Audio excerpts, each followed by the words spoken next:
4 March 2025 ମଙ୍ଗଳବାର ପଞ୍ଚମୀ ତିଥି। ଏହି ଦିନ କରିଦିଅନ୍ତୁ ଏକ ଚୁଟକି ହଳଦୀର ଗୋଟିଏ ବିଶେଷ ଉପାୟ।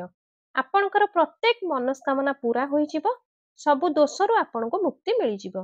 ଏତେ ଧନ ଆସିବ ଯେ ଆପଣ ସମ୍ଭାଳି ପାରିବେ ନାହିଁ। ମାତା ଲକ୍ଷ୍ମୀ ଓ ମହାଦେବଙ୍କ ଆଶୀର୍ବାଦରୁ ପୁରା ବର୍ଷ ଧନ ବର୍ଷା ହେବ। ଆପଣମାନେ ପ୍ରାୟ ସମସ୍ତେ ଜାଣିଛନ୍ତି କି 4 ମାର୍ଚ୍ଚ 2025 ମଙ୍ଗଳବାରକୁ ପଡୁଛି ଫାଲ୍ଗୁନ ମାସର ପଞ୍ଚମୀ ତିଥି। ଆଉ ଏହି ତିଥି ଫାଲ୍ଗୁନ ମାସର ସବୁଠୁ ବଡ଼ ତିଥି ଏବଂ ଏହି ତିଥି ଫାଲ୍ଗୁନ ମାସର ପ୍ରଥମ ପଞ୍ଚମ ତିଥି। କାହିଁକି ନା ଏହି ତିଥି ମଙ୍ଗଳବାରକୁ ପଡୁଅଛି। ତ ଆମ ହିନ୍ଦୁ ଧର୍ମରେ ଏହି ଦିନକୁ ବହୁତ ବଡ଼ ଓ ବିଶେଷ ମହତ୍ତ୍ୱ ରହିଥାଏ। ଯଦି ବି ଆପଣଙ୍କୁ ମୌକା ମିଳିଯାଏ ଫାଲ୍ଗୁନ ମାସର ପଞ୍ଚମୀ ତିଥି ଯଦି ମଙ୍ଗଳବାରକୁ ପଡ଼ିଯାଏ ତ ଆପଣମାନେ ମାତ୍ର ଗୋଟିଏ ଏକ ଚୁଟକି ହଳଦୀ ବାଲା ଉପାୟକୁ ଅବଶ୍ୟ କରିଦିଅନ୍ତୁ। କାହିଁକି ନା ଏହି ଶୁଭ ସଂଯୋଗ ବହୁତ ଅଧିକ ଶୁଭ ହୋଇଥାଏ। ଆଉ ଏହି ଉପାୟଟି ଏତେ ଖାସ୍ ହୋଇଥାଏ ଯଦି ଆପଣ ଠିକ୍ ମୁହୂର୍ତ୍ତରେ ଠିକ୍ ନିର୍ଣ୍ଣୟ ଅନୁସାରେ ଏକ ଚୁଟକି ହଳଦୀ ବାଲା ଉପାୟକୁ କରିଦେବେ, ଯାହା ପ୍ରାଚୀନ କାଳର ମହା ଉପାୟ ଅଟେ। ତ ମାନିକି ଚାଲନ୍ତୁ, ମହାଦେବଙ୍କ ଆଶୀର୍ବାଦରୁ ଆପଣଙ୍କ ଜୀବନରେ ଯେତେ ବି ଦୁଃଖ ଥାଉ ତାହା ତୁରନ୍ତରୁ ତୁରନ୍ତ ଆପଣଙ୍କୁ ମୁକ୍ତି ମିଳିଯିବ। ଆପଣଙ୍କର ଯଦି କୌଣସି ମନସ୍କାମନା ଥାଏ ତାହା ବି ତୁରନ୍ତ ଆପଣଙ୍କର ପୂରଣ ହୋଇଯିବ। ଆପଣଙ୍କ ଜୀବନରେ ଧନ ଆସିବା ଷ୍ଟାର୍ଟ ହୋଇଯିବ। ଆପଣଙ୍କ ଜୀବନରେ ଧନ ଆସିବାର ନୂଆ ନୂଆ ରାସ୍ତା ଖୋଲିଯିବ ଏବଂ ମାନିକି ଚାଲନ୍ତୁ ଆପଣଙ୍କୁ କୌଣସି ପ୍ରକାରର ସମସ୍ୟାକୁ ସାମ୍ନା କରିବାକୁ ପଡ଼ିବ ନାହିଁ। ଏଥିପାଇଁ ଦର୍ଶକ ବନ୍ଧୁ 4 ମାର୍ଚ୍ଚ ମଙ୍ଗଳବାର ପଞ୍ଚମୀ ତିଥି ଦିନ ଆପଣ ଏହି ଉପାୟକୁ ଜରୁର କରିଦିଅନ୍ତୁ। ଏହି ଚମତ୍କାର ଉପାୟଟିକୁ କେବେ କରିବେ, କିପରି କରିବେ, କେଉଁଠି କରିବେ ଏବଂ ଏହି ଉପାୟକୁ କରିବା ସମୟରେ ଆପଣ କେଉଁ ସବୁ ଭୁଲ କରିବେ ନାହିଁ, ଉପାୟକୁ କରିବା ସମୟରେ କେଉଁ କେଉଁ କଥାକୁ ଧ୍ୟାନ ରଖିବେ, ଏସବୁ କଥା ଆମେ ଆପଣଙ୍କୁ ଏହି ଭିଡିଓ ମାଧ୍ୟମରେ ଜଣାଇବୁ। ଏବେ ଚାଲନ୍ତୁ ଦର୍ଶକ ବନ୍ଧୁ ଉପାୟଟିକୁ ଜାଣିବା। ଯଦି ଆପଣ ବି ଚାହାନ୍ତି କି ମହାଦେବଙ୍କ ଆଶୀର୍ବାଦ ଆପଣଙ୍କ ଉପରେ ସदैବ ବନି ରହୁ, ତ ଭିଡିଓଟିକୁ ଗୋଟେ ଲାଇକ୍ କରି ଚ୍ୟାନେଲକୁ ସବସ୍କ୍ରାଇବ କରି କମେଣ୍ଟ ବକ୍ସରେ ହର ହର ମହାଦେବ ଜରୁର ଲେଖନ୍ତୁ। ଆପଣଙ୍କର ଫାଇଦା ପାଇଁ, ଆପଣଙ୍କର ଗରିବକୁ ଦୂର କରିବା ପାଇଁ ଏହି ଭିଡିଓଟିକୁ ପୁରା ଦେଖନ୍ତୁ। ଏହି 4 ମାର୍ଚ୍ଚ ମଙ୍ଗଳବାର ପଞ୍ଚମୀ ତିଥି ଏତେ ଖାସ୍ ହୋଇଥାଏ, ଏତେ ମହତ୍ତ୍ୱପୂର୍ଣ୍ଣ ହୋଇଥାଏ ଯେ ଯେତେ ବଡ଼ ବଡ଼ ପୂଜା ପାଠରେ ଯେଉଁ ମନସ୍କାମନା ପୂର୍ଣ୍ଣ ହୋଇପାରିନଥାଏ ତାହା 4 ମାର୍ଚ୍ଚ ମଙ୍ଗଳବାର ଦିନ ଗୋଟିଏ ଛୋଟିଆ ଉପାୟକୁ କରିବା ଦ୍ୱାରା ହିଁ ଆପଣଙ୍କର ମନସ୍କାମନା ପୂରା ହୋଇଯାଇଥାଏ। ଏହି ଉପାୟକୁ ଆପଣ ଫାଲ୍ଗୁନ ମାସର ପଞ୍ଚମୀ ତିଥି ଦିନ ଆପଣ ସକାଳେ କରିପାରିବେ ଏବଂ ସନ୍ଧ୍ୟା ସମୟରେ ବି ଏହି ଉପାୟକୁ କରିପାରିବେ। ଫାଲ୍ଗୁନ ମାସରେ ଖାସ୍ କରି ଭଗବାନ ମହାଦେବ, ମାତା ପାର୍ବତୀ ଓ ଭଗବାନ ବିଷ୍ଣୁଙ୍କୁ ପୂଜା କରାଯାଏ। ଏହା ସହ ମଙ୍ଗଳବାର ପଞ୍ଚମୀ ତିଥି ଯଦି ପଡ଼ିଯାଏ ତ ଏହା ଆପଣମାନେ ଭାବି ନିଅନ୍ତୁ ଆପଣଙ୍କ ଜୀବନରେ ଧନ ବି ଆସିବ, ସୁଖ ସମୃଦ୍ଧି ବି ଆସିବ। ଧନ ଜଡ଼ିତ ସମସ୍ୟା ଏବଂ ଆପଣଙ୍କ ଜୀବନର ସବୁ ସଙ୍କଟକୁ ଭଗବାନ ଶଙ୍କର ତୁରନ୍ତରୁ ତୁରନ୍ତ ଦୂର କରିଦେବେ। ତେବେ ଚାଲନ୍ତୁ ସବୁଠୁ ପ୍ରଥମ ଉପାୟଟି ଜାଣିବା। ଶ୍ରୀହରି ବିଷ୍ଣୁଙ୍କୁ ତୁଳସୀ ବହୁତ ପ୍ରିୟ ହୋଇଥାଏ। ବିନା ତୁଳସୀ ମାତାଙ୍କ ବିନା ଶ୍ରୀହରି ବିଷ୍ଣୁ ଅଧୁରା ରହିଥାନ୍ତି। ଆଉ ତୁଳସୀ ପତ୍ର ବିନା ଶ୍ରୀହରି ବିଷ୍ଣୁଙ୍କର ଭୋଗ ମଧ୍ୟ ଅଧୁରା ରହିଥାଏ। ଆପଣ ଶ୍ରୀହରି ବିଷ୍ଣୁଙ୍କୁ ପ୍ରସନ୍ନ କରି ଆପଣ ଆପଣଙ୍କର କୌଣସି ବି ମନସ୍କାମନାକୁ ପୂର୍ଣ୍ଣ କରିପାରିବେ। କାହିଁକି ନା ଶ୍ରୀହରି ବିଷ୍ଣୁ ଯଦି ଥରେ ପ୍ରସନ୍ନ ହୋଇଯିବେ ତ ଆପଣଙ୍କର କୌଣସି ବି ଇଚ୍ଛା ଓ ମନସ୍କାମନା ଅଧୁରା ରହିବ ନାହିଁ। ତ ଆପଣ ଏଥିପାଇଁ 5ଟି ତୁଳସୀ ପତ୍ର ନିଅନ୍ତୁ। ଆପଣଙ୍କର ପୂଜା ଘରେ ଥିବା ଶ୍ରୀହରି ବିଷ୍ଣୁଙ୍କ ଫଟୋ ବା ମୂର୍ତ୍ତି କିମ୍ବା ପ୍ରତିମା ରଖିଛନ୍ତି ସେଠି ଏହି 5ଟି ତୁଳସୀ ପତ୍ରକୁ ଆପଣ ରଖିଦିଅନ୍ତୁ। ଏହା ସହ ଗୋଟିଏ ଦେଶୀ ଘିଅର ଦୀପଟିଏ ନେବେ। ସେହି ଦୀପରେ ଗୋଲବତୀ ପକାଇ ଦୀପଟିକୁ ଜଳାଇ ଦିଅନ୍ତୁ।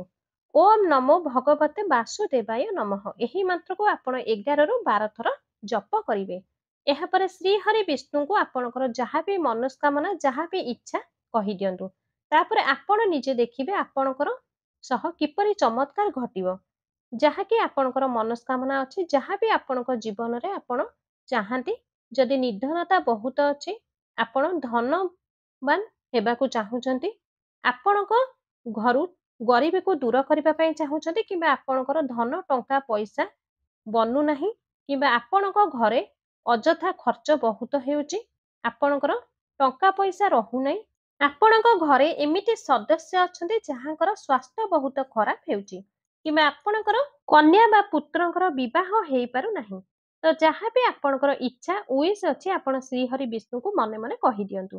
काहेकि ना फाल्गुन मासर पंचमी तिथि सबुठारु बड़ उत्तम दिनटिए। आउ एही दिन जदि भी आपण श्रीहरि विष्णु को कौनसी इच्छा मागि नियंती तो श्रीहरि विष्णु एही दिन आपणकर सब उइश को पूरा करि देइथांती। जदि आपणक जीवन रे आर्थिक संकट बहुत अधिक हेउछि, धनर समस्या लगातार आपणक जीवन रे लागि रहिछि, गोटे गोटे टंका प्राप्त करने ପାଇଁ ଆପଣଙ୍କୁ ଅଧିକ ପରିଶ୍ରମ କରିବାକୁ ପଡୁଛି। ତ 4 ମାର୍ଚ୍ଚ ମଙ୍ଗଳବାର ଦିନ ରାତିରେ ଶୋଇବା ପୂର୍ବରୁ ଆପଣ ଗୋଟିଏ ଚମତ୍କାରୀ ଦୀପ ବାଲା ଉପାୟକୁ ଅବଶ୍ୟ କରିଦିଅନ୍ତୁ। କିମ୍ବା ଆପଣଙ୍କର ବିଜନେସ୍ ବେପାର ଦୋକାନ ଯଦି ଭଲରେ ଚାଲୁ ନାହିଁ ତ ଆପଣ ଆଜି ରାତିରେ ଏହି ବିଶେଷ ଦୀପ ବାଲା ଉପାୟକୁ ଅବଶ୍ୟ କରନ୍ତୁ। ଦେଖନ୍ତୁ ଦର୍ଶକ ବନ୍ଧୁ, ଏହା ଦ୍ୱାରା ଆପଣଙ୍କ ଘରର ସବୁ ନକାରାତ୍ମକ ଶକ୍ତିକୁ ବାହାର କରିଦେଇଥାଏ। ଏହି ଉପାୟ ଆପଣଙ୍କର ବର୍ଷରେ ଥରେ ମାତ୍ର କରିବାର ମୌକା ମିଳିଥାଏ। ଏହି ଉପାୟ ପାଇଁ ଆପଣ ତୁଳସୀ ଗଛର ଶୁଖିଲା କାଠି ନିଅନ୍ତୁ।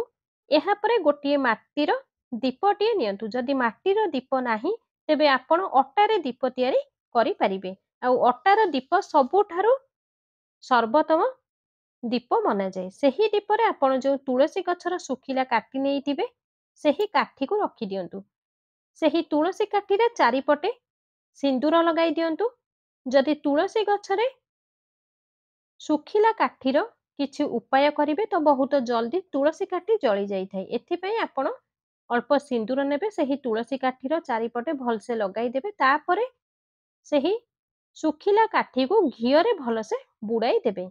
ସେହି କାଠିକୁ ଆପଣ ଦୀପ ଭିତରେ ରଖି ଭଗବାନ ବିଷ୍ଣୁଙ୍କ ସାମ୍ନାରେ ପ୍ରଜ୍ୱଳିତ କରିପାରିବେ।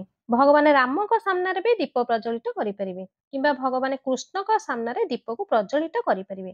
ଭଗବାନ ବିଷ୍ଣୁଙ୍କର ଯେଉଁ ବି ଅବତାର ତାଙ୍କ ପାଖରେ ଆପଣ ସେହି କାଠିର ଦୀପକୁ ପ୍ରଜ୍ୱଳିତ କରିପାରିବେ। ଆଉ ଯେଉଁ ବ୍ୟକ୍ତି ସେହି କାଠିର ଦୀପ ପ୍ରଜ୍ୱଳିତ କରିଥାନ୍ତି ତାଙ୍କ ଜୀବନରେ କେବେ ବି ଧନର ସମସ୍ୟା ଆସିନଥାଏ। ଏଥିପାଇଁ ଆପଣ ଏହି ଉପାୟକୁ ପୁରା ବର୍ଷରେ ମାତ୍ର ଗୋଟିଏ ଥର ମୌକା ମିଳିଥାଏ। ଏହି ଉପାୟକୁ ଆପଣ ଥରେ କରିକି ହିଁ ଦେଖନ୍ତୁ, ଆପଣଙ୍କର ସବୁ ଇଚ୍ଛା ଜରୁର ପୁରା ହୋଇଯିବ। ଏହି ଉପାୟ ରାତିରେ ଶୋଇବା ପୂର୍ବରୁ କରିକି ଶୋଇବେ। ଏବେ ଆସନ୍ତୁ ଜାଣିବା ତୁଳସୀ ଗଛରେ ଆପଣ କଣ ଢାଳିବେ। ଏହି ଉପାୟକୁ ଯଦି ଆପଣ କରିବେ ତ ଆପଣ ଆପଣଙ୍କ ଜୀବନରେ ମହାଧନୀ ବନିଯିବେ।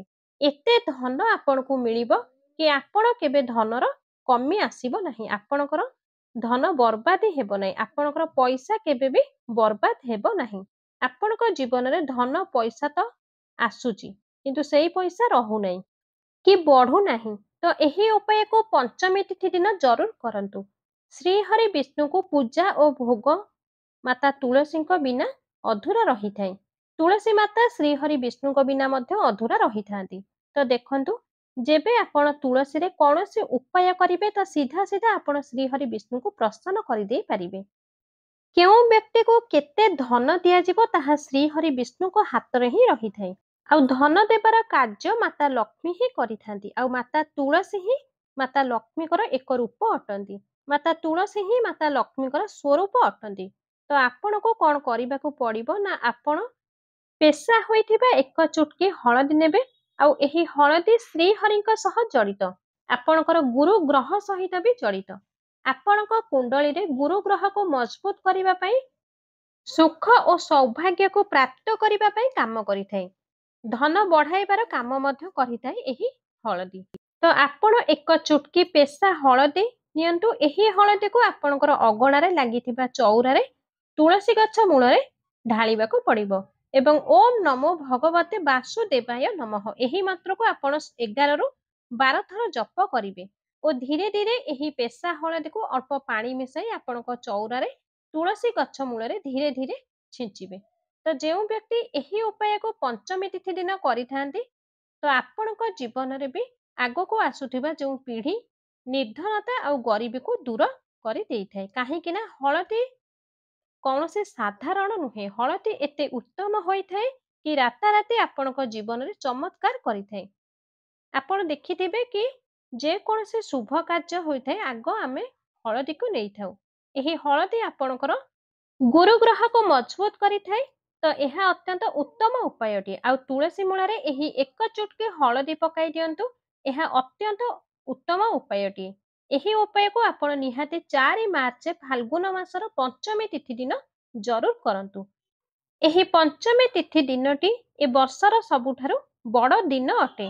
ତ ଏହି ଉପାୟକୁ କଲେ ଶ୍ରୀହରି ବିଷ୍ଣୁ ଓ ମହାଦେବ ଆପଣଙ୍କ ଉପରେ ପ୍ରସନ୍ନ ହୋଇଯିବେ ଏବଂ ଆପଣଙ୍କ ଉପରେ ଏତେ ପ୍ରସନ୍ନ ହୋଇଯିବେ କି ଆପଣ ଆପଣଙ୍କ ଜୀବନରେ କେବେ ବି ଗରିବୀ ଓ ନିର୍ଧନତାକୁ ଆସିବାକୁ ଦେବେ ନାହିଁ। ତ ଆଶା କରୁଛି ଦର୍ଶକ ବନ୍ଧୁ ଭିଡ଼ିଓଟି ନିହାତି ଭାବରେ ଆପଣଙ୍କୁ ପସନ୍ଦ ଆସିଥିବ। ଯଦି ଭିଡ଼ିଓଟି ଆପଣଙ୍କୁ ପସନ୍ଦ ଆସିଥାଏ ତେବେ ଭିଡ଼ିଓଟିକୁ ଗୋଟେ ଲାଇକ୍ କରନ୍ତୁ। ଭିଡ଼ିଓଟିକୁ ଅଧିକରୁ ଅଧିକ ମାତ୍ରାରେ ସେୟାର କରନ୍ତୁ। ଆମ ଚ୍ୟାନେଲରେ ଯଦି ଆପଣମାନେ ଏପର୍ଯ୍ୟନ୍ତ ନୂଆ ଅଛନ୍ତି ଚ୍ୟାନେଲକୁ ସବସ୍କ୍ରାଇବ୍ କରିନାହାନ୍ତି ତାହେଲେ ଏବେ ହିଁ ଚ୍ୟାନେଲକୁ ସବସ୍କ୍ରାଇବ୍ କରି ପାଖରେ ଥିବା ବେଲ୍ ଆଇକନଟିକୁ ଦବାଇ ଦିଅନ୍ତୁ। କମେଣ୍ଟ ବକ୍ସରେ ହର ହର ମହାଦେବ, ଜୟ ଶ୍ରୀହରି ବିଷ୍ଣୁ, ଜୟ ମାତା ଲକ୍ଷ୍ମୀ ଅବଶ୍ୟ ଲେଖନ୍ତୁ।